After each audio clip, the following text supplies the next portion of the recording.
হৃদয়ের কসবা টিভির সাথে থাকুন। কেটিভি কে লাইক, শেয়ার, কমেন্ট করুন। কুমিল্লায় ৬০ বিজিবির অভিযানে ৫ কোটি টাকার বেশি ভারতীয় পণ্য জব্দ।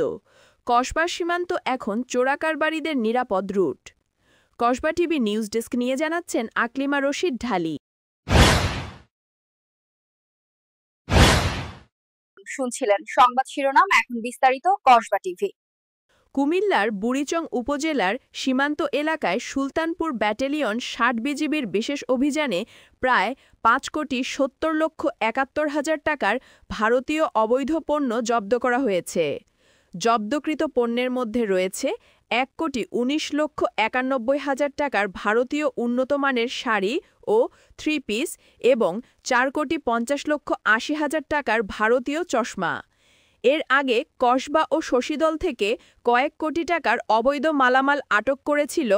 অপর একটি সূত্রে প্রকাশ, কসবা সদর, কালিকাপুর, গঙ্গানগর, চকবস্তা, কায়েমপুর, বায়েক, গোপীনাথপুর দিয়ে প্রতিনিয়ত কোটি কোটি টাকার গাঁজাসহ শাড়ি ও মাদক পাচার হচ্ছে বলে একাধিক সূত্রটি জানান। সুলতানপুর ব্যাটালিয়নের অধিনায়ক lieutenant colonel Mohammad Ziaur Rahman PBGM BGBMS ASC জানান, বিজিবি সীমান্তের নিরাপত্তা রক্ষায় সর্বদা সতর্ক রয়েছে। অবৈধ চোরাকালান দমনে এ ধরনের অভিযান অব্যাহত থাকবে। ফারজানা রশিদ ঢালি, কসবা টিভি নিউজ ডেস্ক।